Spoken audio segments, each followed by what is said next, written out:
Deutéronome, chapitre 12. Voici les lois et les ordonnances que vous observerez et que vous mettrez en pratique, aussi longtemps que vous y vivrez, dans le pays dont l'Éternel, le Dieu de vos pères, vous donne la possession.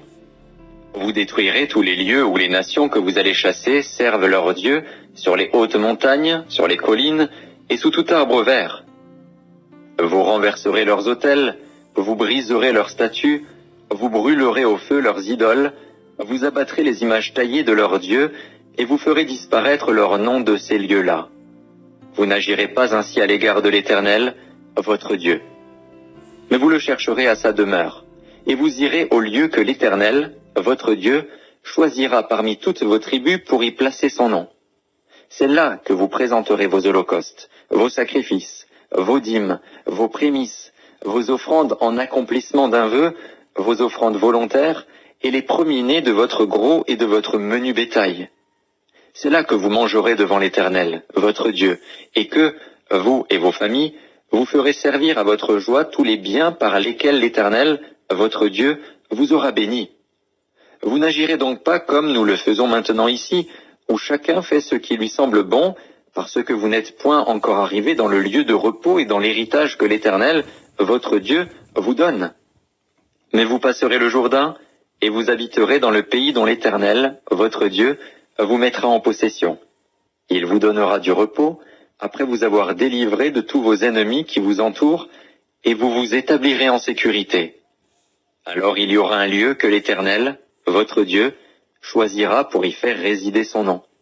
C'est là que vous présenterez tout ce que je vous ordonne, vos holocaustes, vos sacrifices, vos dîmes, vos prémices, et les offrandes choisies que vous ferez à l'Éternel pour accomplir vos vœux.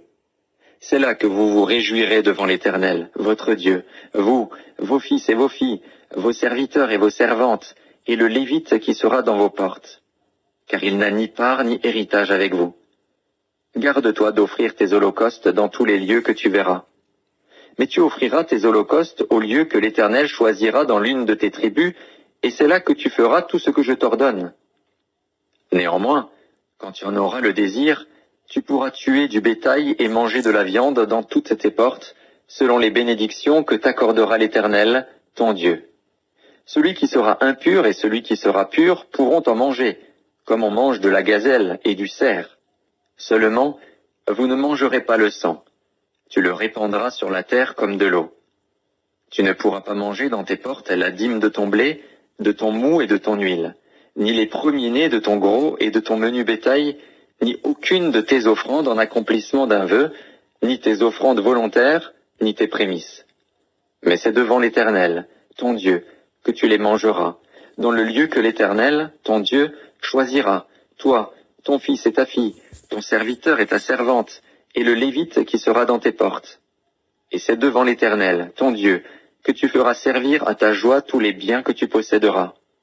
Aussi longtemps que tu vivras dans ton pays, garde-toi de délaisser le Lévite.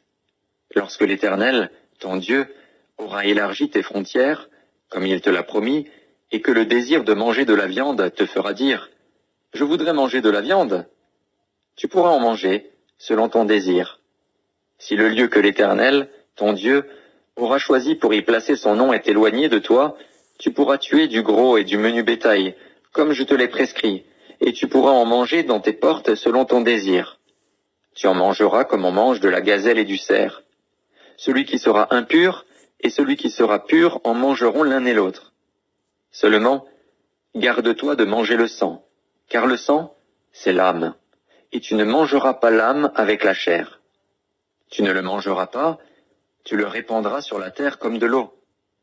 Tu ne le mangeras pas, afin que tu sois heureux, toi et tes enfants après toi, en faisant ce qui est droit aux yeux de l'Éternel. Mais les choses que tu voudras consacrer, les offrandes que tu feras en accomplissement d'un vœu, tu iras les présenter au lieu qu'aura choisi l'Éternel. Tu offriras tes holocaustes, la chair et le sang, sur l'autel de l'Éternel, ton Dieu. Dans tes autres sacrifices, le sang sera répandu sur l'autel de l'Éternel, ton Dieu, et tu mangeras la chair.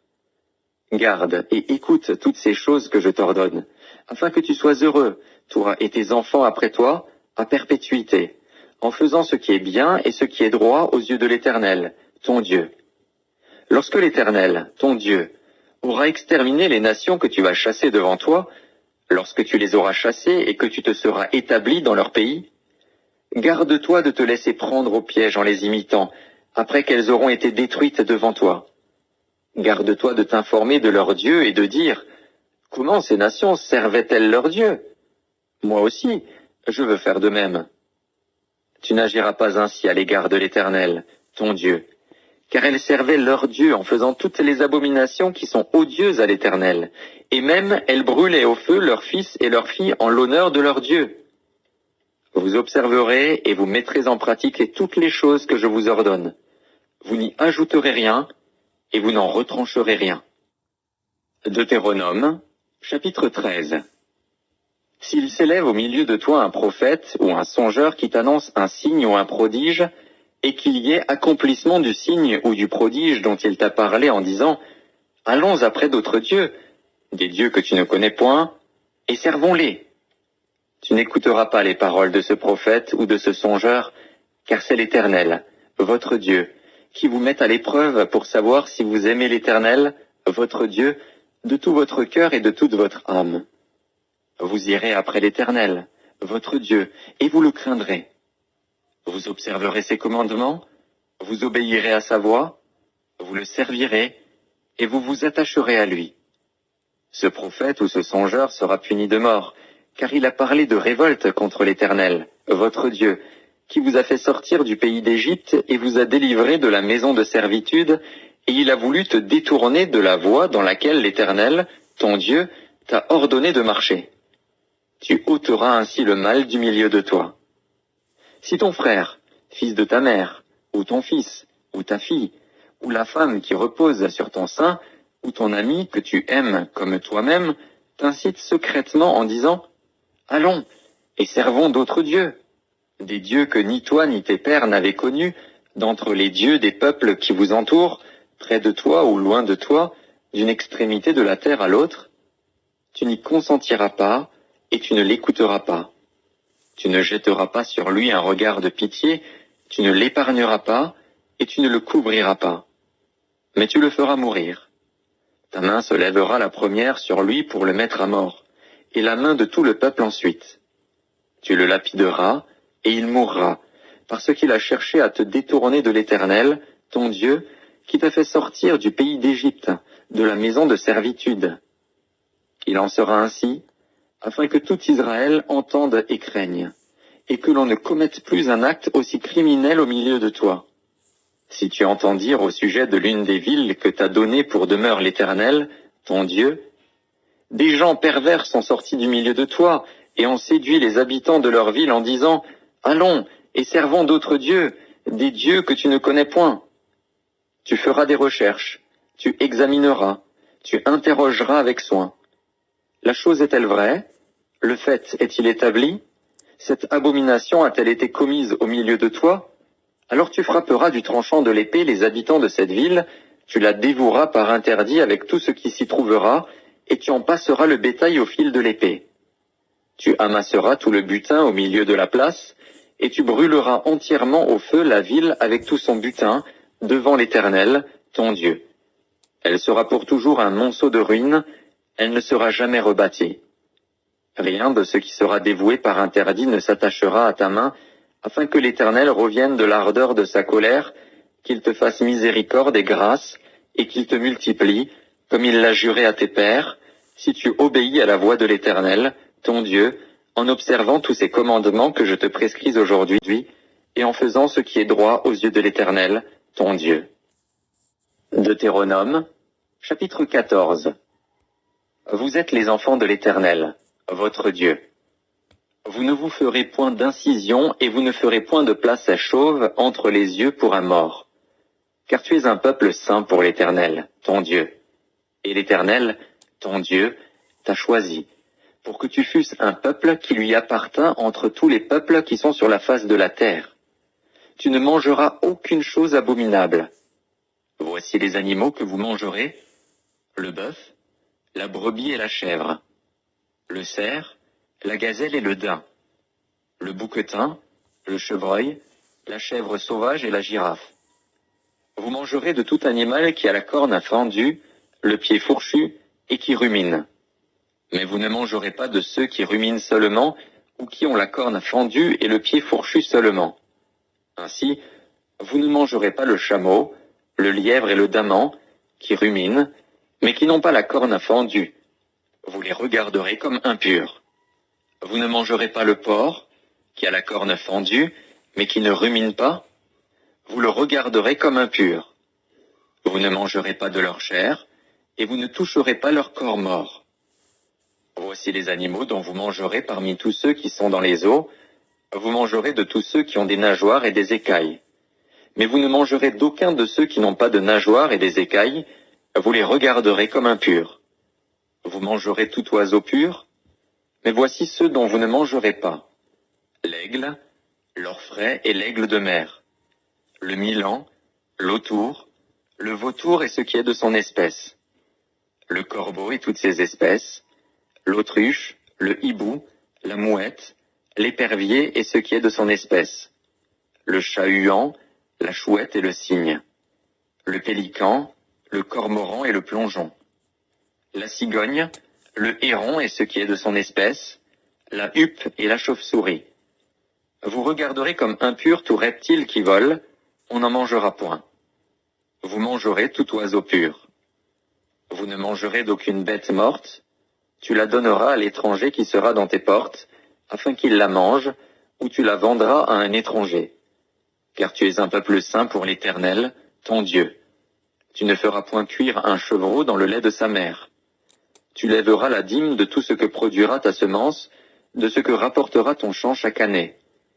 Et tu mangeras devant l'Éternel, ton Dieu, dans le lieu qu'il choisira pour y faire résider son nom, la dîme de ton blé, de ton mou et de ton huile, et les premiers-nés de ton gros et de ton menu bétail, afin que tu apprennes à craindre toujours l'Éternel, ton Dieu. Peut-être lorsque l'Éternel, ton Dieu, t'aura béni, le chemin sera-t-il trop long pour que tu puisses transporter ta dîme, à cause de ton éloignement du lieu qu'aura choisi l'Éternel, ton Dieu, pour y faire résider son nom.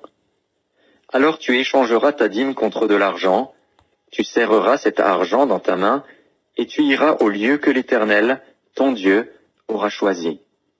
Là, tu achèteras avec l'argent tout ce que tu désireras, des bœufs, des brebis, du vin et des liqueurs fortes, tout ce qui te fera plaisir, tu mangeras devant l'Éternel, ton Dieu, et tu te réjouiras, toi et ta famille. Tu ne délaisseras point le Lévite qui sera dans tes portes, car il n'a ni part ni héritage avec toi. Au bout de 3 ans, tu sortiras toute la dîme de tes produits pendant la 3e année, et tu la déposeras dans tes portes. Alors viendront le Lévite, qui n'a ni part ni héritage avec toi, l'étranger, l'orphelin et la veuve, qui seront dans tes portes, et ils mangeront et se rassasieront, afin que l'Éternel, ton Dieu, te bénisse dans tous les travaux que tu entreprendras de tes mains. Deutéronome, chapitre 15. Tous les 7 ans, tu feras relâche. Et voici comment s'observera le relâche. Quand on aura publié le relâche en l'honneur de l'Éternel, tout créancier qui aura fait un prêt à son prochain se relâchera de son droit, il ne pressera pas son prochain et son frère pour le paiement de sa dette. Tu pourras presser l'étranger, mais tu te relâcheras de ton droit pour ce qui t'appartiendra chez ton frère.